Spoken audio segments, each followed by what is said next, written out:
Hi,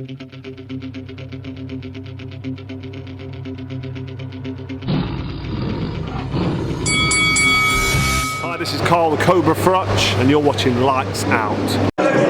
This is Faisal Khan for Lights Out, proudly sponsored by Spartans Law. We're here at Wembley. We've just had the press conference for Tyson Fury versus Dillian Whyte. Delighted to be joined by former world champion Anthony $1 Million Crolla. Anthony looked dapper on Saturday night in Coventry, looking razor sharp today.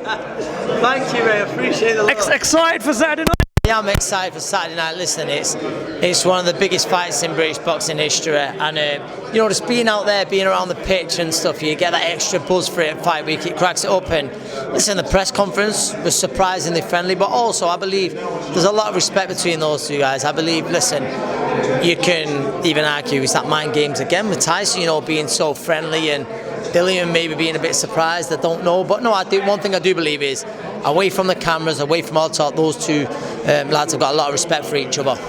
Yeah, I was quite surprised with how respectful and how reserved both fighters were in the press conference. But listen, the fireworks are really going to truly take place in the ring on Saturday night. Before we carry on with the interview, are you red or blue?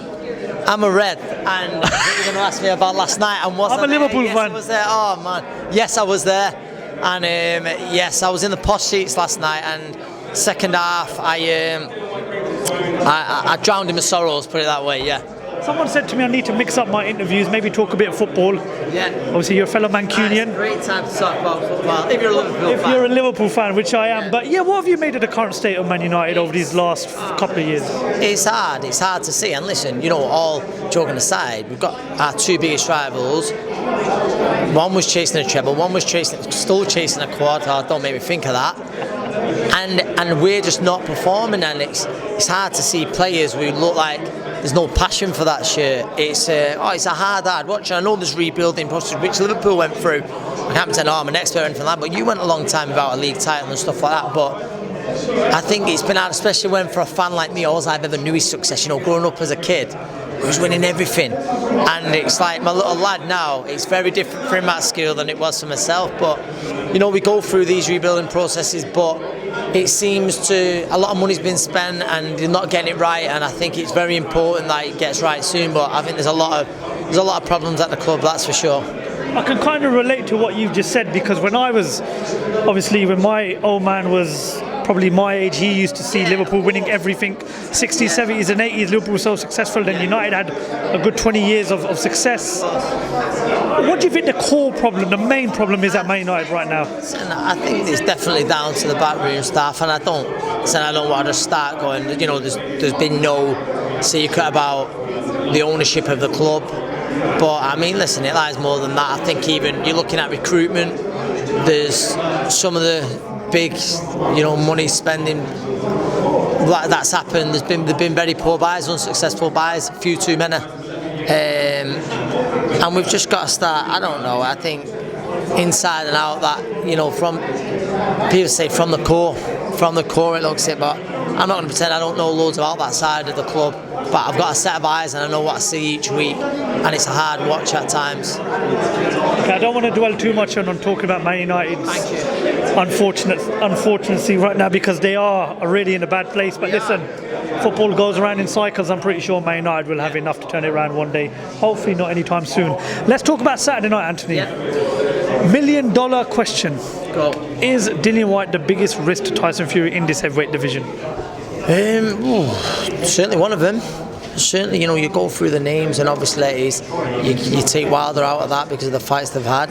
But yeah, you don't even listen. You're White. You look at AJ and Usyk; they've got to be right up there. But White's top three. You know, you look at that, and it's been a long time coming. And if you believe some of the sparring stories from years ago, he's going to come in there confident. But there's only so much you can take from sparring. I think Tyson put that out at the presser. But yeah, there's no denying, in heavyweight boxing, in particular, one punch can change it all, and you do get the feeling that at some point Dillian is going to land with something on Saturday night, and it's how Tyson reacts to that. Is it fair to say that there's less pressure on Dillian coming in to the fight on Saturday night because everyone expects Tyson to win the fight? Of course it is. He's a big underdog. It'd be a big shock if he is to do it. there's more pressure on the champion like that. And I think, listen, there's going to be 94, 95,000 people in here. There's going to be so many of them. That's for Tyson. So Dillian's coming in with that underdog mentality. Huge night. He's, like I said, one of the biggest nights in British boxing history, and it feels like he's got nothing to lose because there's not many who expect him to do it on Saturday night. People obviously compare Tyson to some of the greats in this division, and obviously rightfully so, you know, given with everything he's been through.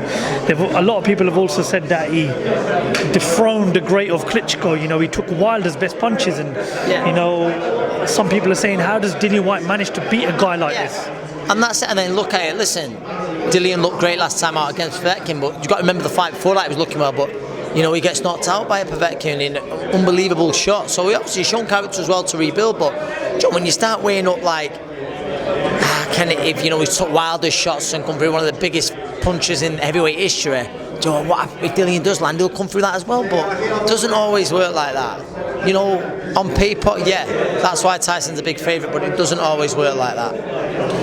Let's move away from the fight on Saturday night. Let's talk a bit about another few things. Obviously, you have been a part of Boxer now for quite a while. They're doing some tremendous things with their shows.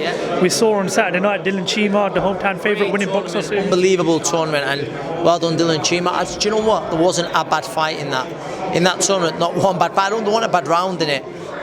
A worthy winner, and I think, you know, in them tournaments they nearly always deliver excitement. They rarely don't. And Saturday night was one of the best I've seen. Would you say Sky Sports is currently the #1 platform in terms of the quality they're delivering with their shows? Listen, people will always have their opinion. Like, I'm not one of them, like, where whichever fight I want to watch, I'm not like, oh, I'll stick to Sky Sports, I'll stick to DAZN, I'll stick to BT Sport. Whichever fight I want, I watch them all, but out of priority, like, I think, no, I fancy that the most. And I think it's too hard to say, like, obviously, the most excitement will come from Sky Sports without a doubt on Saturday night. Next Saturday, DAZN have got the biggest women's fight in history to take place. So that's a huge one. But then on Sky Sports, you've got Shakur Stevenson, Oscar Valdez. It's like, wow, this Saturday, we've got one of the biggest fights in British boxing history taking place on BT Sport. So I'm not, do you know, it's one of them, I can't label which one's putting out the best shows at the minute, and that's not me sitting on the fence. I genuinely just mean that. I'm talking about, like I just said there, one of the biggest fights in British boxing history is on BT this week. One of the biggest fight that's ever took place in women's history is on DAZN next week. Sky Sports are then fighting one of the best fights that can be made in boxing today with Oscar Valdez, Shakur Stevenson. You know, I think it's just too hard to say which platform like that. But I think at the end of the year, if you sort of break it down, then you'll have a better idea then. Yeah, I think it is fair to say that we are sport for choice in terms of the quality of fights. For boxing fans, which is a great thing for boxing fans. The last time, obviously, I spoke to you was in Manchester for Con versus Brook. Yeah. You know, we did that little interview behind the scenes when the press conference was taking place. But obviously, Kell Brook come through that fight, done tremendously well. Rumours are that it's Chris Eubank Jr. next at 158 pounds. Is that the right fight to be taken for Kell Brook?